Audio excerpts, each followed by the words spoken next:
Welcome to the Tech Blog Writer Podcast, your guide to future tech trends and innovation in a language you understand. Now, over to your host, Neil Hughes. Welcome back again to the Tech Blog Writer Podcast. What is the weather like where you are? I mean, I've overdosed on vitamin D, it would seem, and currently I'm sat here with aloe vera based cream all over my face to soothe my pink skin. Typical Brit, eh? So what did you think of the royal wedding? And wherever you listen to this show, did you watch it, or was it not your scene? Over on Sky News here in the UK, they even ran an AI feature that identified guests as they arrived. And this highlighted to me how AI, or artificial intelligence, now dominates so much of our lives. And I think this is only going to continue. So today I invited Peter Voss, Chief Scientist at AIGo. And he's also a pioneer in the AI space. And he's developing the first truly personal assistant. Now, AIGo uses groundbreaking cognitive architecture to implement the third wave of AI that essentially is going to learn unsupervised, instantaneously and interactively. But it also utilises a blockchain ecosystem, and it will be a community that uses, creates and trades intelligence for the benefit of all. The result is an adaptive, super smart personal assistant that is hyper-personalised to individual needs, desires and goals. And most importantly, it and all the information and data you share with it is yours and only yours. Now, this certainly ticks all the right boxes in the tech buzzword bingo card, and I felt intrigued to find out more about it. So buckle up and hold on tight as I beam your ears all the way to Los Angeles so we can speak with Peter Voss, Chief Scientist at AIGo.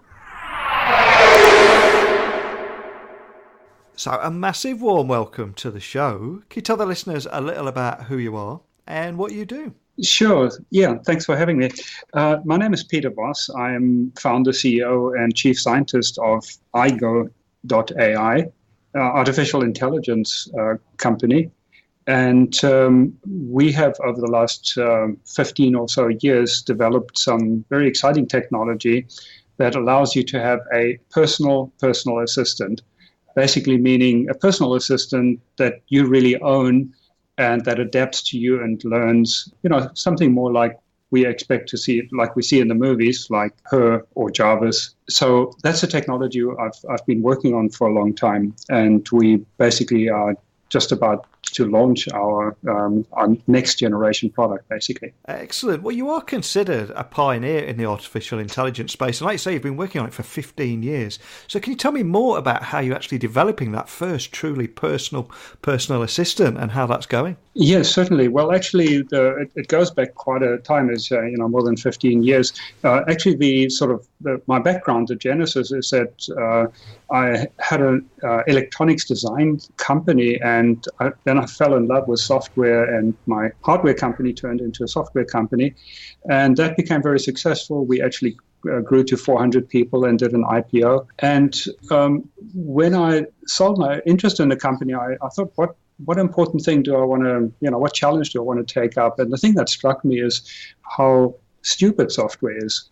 And I say that being very proud of my own software, but still anything that the programmer didn't anticipate, it just doesn't know how to deal with, has no common sense, it can't think and reason. And that's really what started me on this journey to understand what really is intelligence and how can we build machines that have intelligence. So I spent quite a few years just studying all different aspects of intelligence, and then in 2001, I actually launched my first AI company. Initially, it was an R&D company. And around about that time, actually, a group of us got together and published a book on this idea of having thinking, learning machines.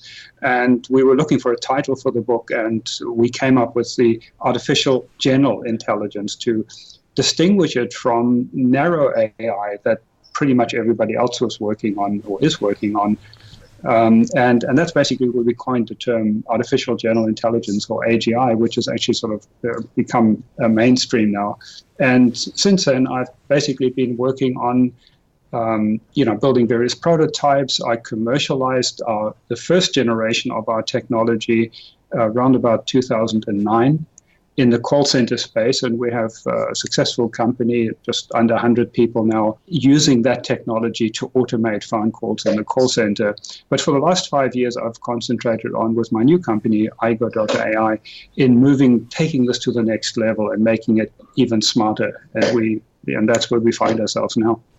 And you really seem to be doing just that, because I believe you're using groundbreaking cognitive architecture that it's going to implement the third wave of AI, which is learning unsupervised, instantaneously and interactively. Can you tell me more about that? It sounds incredibly exciting. Yes. So DARPA actually gave a presentation recently, and they were talking about what we need as a third wave of AI, that the first wave being sort of conventional programming, the second wave being neural nets, big data, machine learning, which is all the rage now, and has made tremendous progress in many areas where there's pattern recognition, speech recognition and image recognition, categorization, and so on. So the second wave is sort of in full blast right now and very successful, but it doesn't really have cognition. It can't really think and learn and reason. And that's what DARPA is talking about, the third wave. So what we've actually been working on since 2001 is a cognitive architecture that's more the way our brain works, that has short-term memory, long-term memory, learning ability, context, can reason and explain itself and so on. And that allows you to basically learn in an unsupervised way, that it learns the way we do. You don't have to have a teacher tell you everything, what the answer is to every question. So it's fundamentally a different approach using this cognitive architecture, and that's why it's called the third wave. And we believe that is what's going to take us to truly intelligent machines. So if anyone listening has used a digital assistant such as Alexa or Siri or Google Home, they're going to know their shortcomings firsthand, because they don't remember, they can't hold a meaningful or ongoing conversation, and they don't actually have any common sense in the true sense of the word. But can you expand on some of those issues, and also what makes AIGo different from those? Yes, certainly. Anybody who uses them will experience that. And in fact, we have a little demo up on our website, AIGo.ai, where we actually contrast Alexa doing some tasks, or I should say, trying to do some tasks, and then AIGo, our technology, doing those same tasks. And it becomes very obvious that the current technology based on second wave, big data machine learning, struggles to take context into account. It can't reason about what is happening. It can't really have an ongoing conversation, and it doesn't clarify things. It doesn't learn on the fly. And that's exactly what I was talking about, the difference between first and second wave technology and the third wave, which is a cognitive architecture and can think and reason. So can you also tell me how AIGo is utilising a blockchain ecosystem too? I mean, and also, where do you begin to create an adaptive, super smart personal assistant that is hyper-personalised? Again, it's all incredibly exciting, the kind of work that you're doing here. So the blockchain is really a separate initiative that we started recently, and that's aimed at building a community of users, creators and traders of AIGo intelligence. Let me explain how that fits together. So when you have an end user, an individual using it, as opposed to our technology being incorporated, say, into software or into a robot, if you have it as a personal assistant, then you really want to own that personal assistant. It needs to be yours, and that's why we call it a personal assistant. The word personal is really important in three senses. That you own it.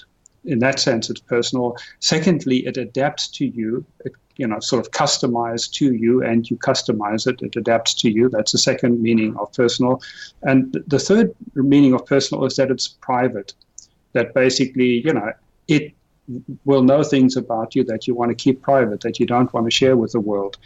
And the blockchain system allows us to register your individual AIGo that belongs to you. It has a serial number, and that's registered on the blockchain to you, together with your data. And that's very, very different from the current chatbots and things you have like Alexa, Siri, and Google Plus and Cortana, where you don't own them. They're not personalized to you very much. And they don't keep any secrets. There's no privacy. So the blockchain setup allows us to do that. That's one of the benefits. The second benefit of the blockchain is smart contracts allow you to trade additional skills. Let me explain that.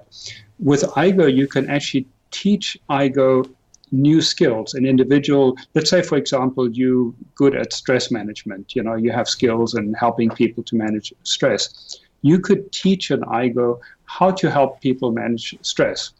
And that would be an extra skill that is added to the core skills of AIGo. But the person who designs those skills, develops those extra skills, can then get royalties from whoever else is using that. And that's where the smart contracts of the blockchain come in.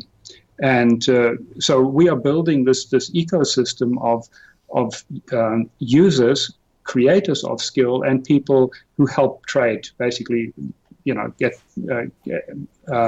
promote different skills and so on. And our AIGo token is the currency that's used within this community. So according to consumer research, the digital assistant install base is predicted to exceed 7.5 billion active devices globally by in 2021, which is very close. But can you tell me more about how you believe that rapid proliferation still won't bring innovation to the market? Right. So again, coming back to sort of our blockchain ecosystem and community, we are promoting the idea of a personal assistant using cognitive architecture, using the third wave of AI technology. All of the big players right now have a lot of data, they have a lot of computing power, so that's kind of the hammer that they have. So everything to them looks like a nail. So even though it's a very competitive landscape between Google, Apple, Amazon, and Microsoft and Samsung, they really just all improving their current technology, this first and second wave technology. So one of the ways we like to talk about it is no amount of improving candles is going to get you to a light bulb. And, we believe we're working on the light bulb that while they're improving candles. So yes, it's a huge market that we can capitalize on. And I think the big players are fundamentally using the wrong technology to be able to give you a truly personal assistant, a really smart assistant. So can you also tell me more about how you and your team envision AIGo as the foundation for implementing what I think you call an exocortex, which you define as an everyday interactive cognitive extension of ourselves? But I mean, you just can't get more personalised than that, can you? No. And that's why I actually like the term exocortex. Yeah. I mean, it's basically an extension of your own brain, of your own thought and personality and knowledge and so on. So rather than seeing it as an external device, it's something that can help you remember things and help you think through things and look things up. So it's really it becomes an extension of yourself. And the big difference again here is personal assistant is it's permanently yours. And it gets better over time as it learns more and more about you. So it's very much integrated with your thought process. And I think that's really what many of us are looking for. So what is your roadmap looking like for the next 5 years? I mean, for anyone listening, is the vision and technology months away or is it years away? So I think a good way to answer that question is maybe if you sort of measured Alexa and Siri and you said they're at a level of 10, call it an IQ, or IQ is not really the right measure, but call it an IQ of 10, we believe cognitively AIGo is at a level 25, but humans are at 100 then, let's say, on that scale. So there's still a long way to go. There's an enormous amount of common sense knowledge that we just pick up in our lives as we grow up in the real world. There's just an enormous amount of knowledge we pick up, which is very difficult to teach an AI. And there's just a lot of complexity that we deal with in terms of cause and effect and time and spatial things and, all sorts of dynamic things that happen in the world. And there's a lot of development work we need to do. A lot of it, we know what we need to do to go from 25 to 30 to 35 to 40. And that's basically what we'll be focusing on over the years as people use AIGo, use our personal assistant, and use it in other applications in the enterprise as well, in robotics and in software. We'll continue cranking up that IQ, the cognitive ability, and that's really our task going forward for many years. Now, where we are at this point, though, is we are, spent the last 5 years developing our core technology further, the technology that was commercialized 9 years ago. We've basically made it a lot smarter, a lot broader in its application, and we're ready to commercialize that now. So within a few months, we'll have that out in the world, actually doing good things. So is there anything that you wish someone told you before you first started your tech startup story that you think would help new founders listening to the show and listening to our conversation right now? Oh, yes, there are a few things. So maybe let me mention two of them. The one is I started my first business when I was 25, and looking back, I'll say, well, I wish I'd done it even earlier, because there's nothing like actually running your own business and getting that experience. It doesn't really matter whether it succeeds or fails, the first business, but actually going out there and doing it either by yourself or with some partners. So anybody who wants to ultimately have their own business, the sooner you can start it, I think the better. You just have to learn by doing. The second thing that sort of surprised me over the years is how much money there is out there. And, I've been in the situation where I had more money than I needed for, and people with a lot of money basically worry about where can I invest my money that I'll get a good return. So there's lots and lots of money out there for startups, which is not obvious because it's very, very hard to get to these people, to talk to them, people with money, and to persuade them that you have something useful. So the realization that there is a lot of money, if money is preventing you from being successful, that can be overcome, but you need to learn how to do that. So you need to, investors usually have a very fixed formula of what they look for, what's important to them, and you need to understand that. But there are lots of places that will basically teach you those skills. They sort of angel groups, advisor groups, and coaches and so on. So if money is a barrier to achieving your objectives, basically just realize there is a lot of money out there, but also realize you need to be able to speak the investor's language. Sounds like sound advice to me. Well, a huge thank you for coming on the show today. Before I do let you go, could I just ask that you remind the listeners of where they can find you guys online, and also contact a member of your team, just if we've sparked their curiosity and they end up with any questions based around our conversation today?